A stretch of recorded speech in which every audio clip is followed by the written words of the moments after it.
Hello, my friend. The week is ending, and it's time to read. My article, which was published in over 30 newspapers midweek. Hey, the article is about Brazil in the world. I ask that you subscribe if you haven't already, and at the end, don't forget to like or dislike it. So, let's read the article, with comments between the lines.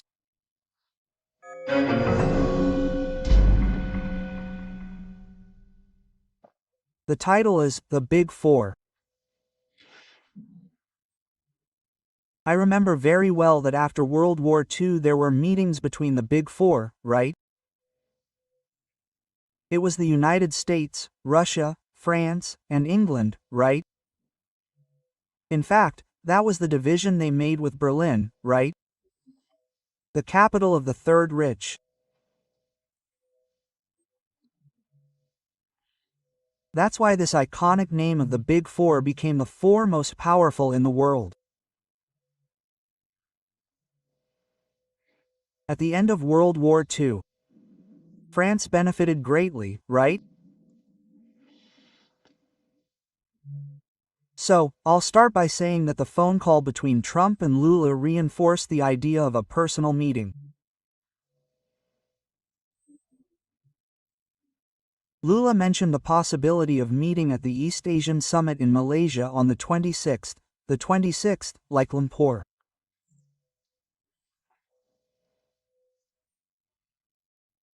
Well, there will be, as usual guests, the heads of government of Russia and the United States, who are not part of East Asia. And obviously, the member of the group, the Chinese leader. And if Lula raised the possibility of meeting with Trump there, it's because he was invited too, right? He wouldn't offer himself like that. Well, East Asia is supposed to contrast with the Middle East, right? Which is still Asia, right? Asia extends as far as there and on one side of the Bosphorus Strait, over there in Istanbul. Well, Brazil has a territorial extension only smaller than Russia, China, the United States, among the three, and Canada, right? It's among the largest in terms of territory, 8 million, and 4 times as large. In population, we're behind China and the United States, among these large ones, but well ahead of Russia, with all that territorial extension. Russia begins in Europe and ends in Asia, right? It extends from the Baltic to the Bering Strait.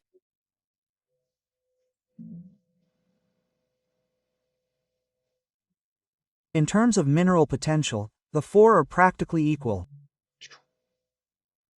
But between you and me, after a conversation I had today with an Amazonian expert, I think we're the champions in mineral wealth. So I'll say, the four are equal, because China has a large territory, and so does Russia, right? Just like in other natural resources. We have more solar energy than the other three. Right, because of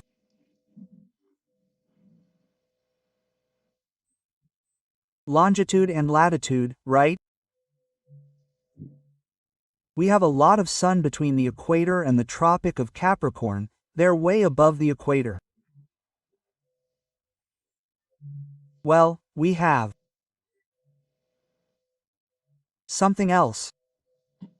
Much more than that, right? We don't have earthquakes and volcanoes. These are major natural disasters, but hurricanes, gales, cyclones, which we don't have here.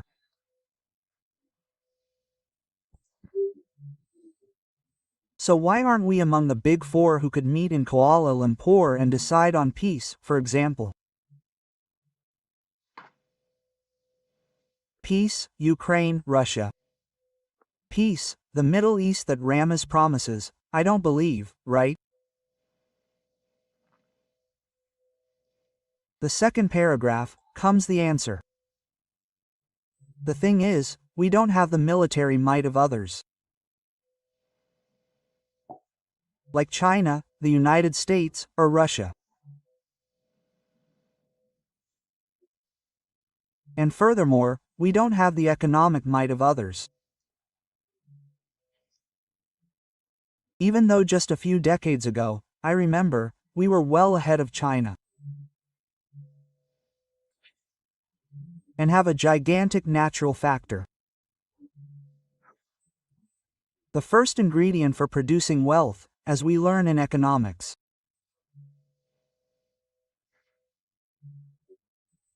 Just look, today we send iron ore to China and import rails forged with our ore back from China.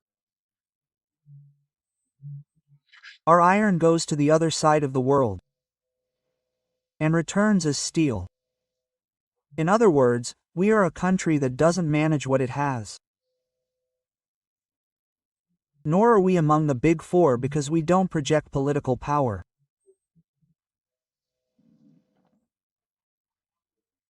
The head of government of tiny Israel has a more powerful voice than the one in Brasilia. 50 years ago, economist Edmar Bcha coined the term Belindia. We were a Belindia, a small, rich country like Belgium, but within a poor giant like India.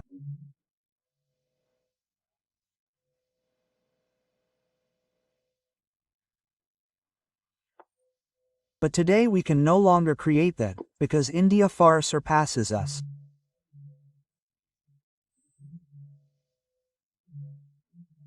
It is the world's fourth largest economy, tied with Japan and India, and has the largest population on the planet. What do we lack? Education, which comes from the family, and teaching, which comes from schools.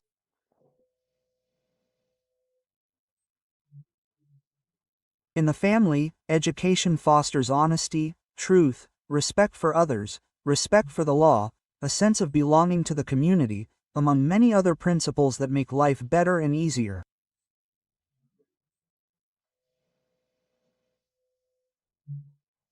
We go to school to learn numbers, letters, science, and knowledge of the country and the world.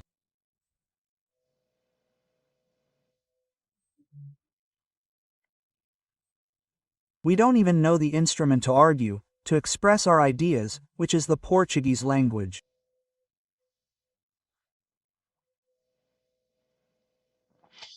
We don't even understand the basics of exercising democracy. Right now, for example, Congressman Celso Sabino wants to remain in government as Minister of Tourism, without following the orders of his party, União Brasil. The party and the congressman ignore the most important thing, the 142,326,326 para-residents who gave him the power of attorney to represent them in the Chamber of Deputies. Sports Minister, Congressman Fufuka, in turn, sidelined his party, the PP, and its 135,078 sponsors to have a single sponsor, Lula.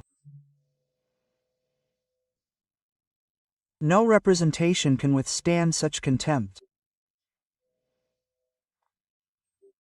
The worst part is that voters don't know who's the one in charge, nor do taxpayers know they're the only ones.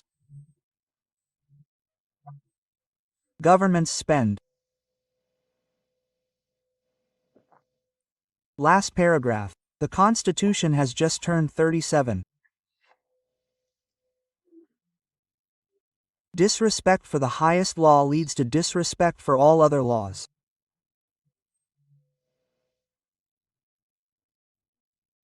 And then arbitrariness reigns, the will of those with the power to enforce orders despite the principles enshrined in democracy.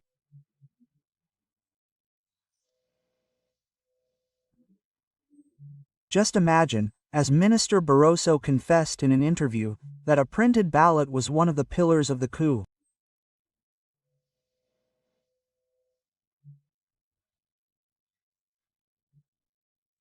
In other words, a printed receipt would be used to undermine the belief of the court that judges with futurology, a minority report, like that movie where people were arrested to prevent them from committing a crime they were supposed to commit in the future.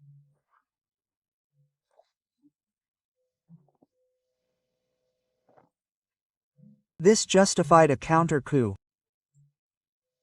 Now, Bolsonaro is going to stage a coup, so let's stage a counter-coup that began back in the election campaign, when propaganda was cut from one side and not the other, right?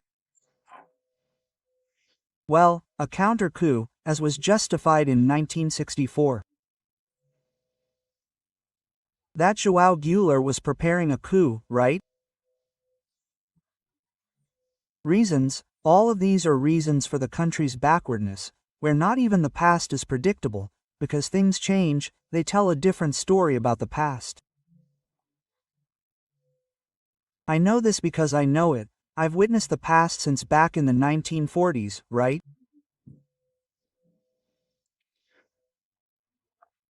This country that could be among the 4 great countries if it had the brains, knowledge, and civilization to take advantage of what it received from nature. From Brasilia, Alexandre Garcia.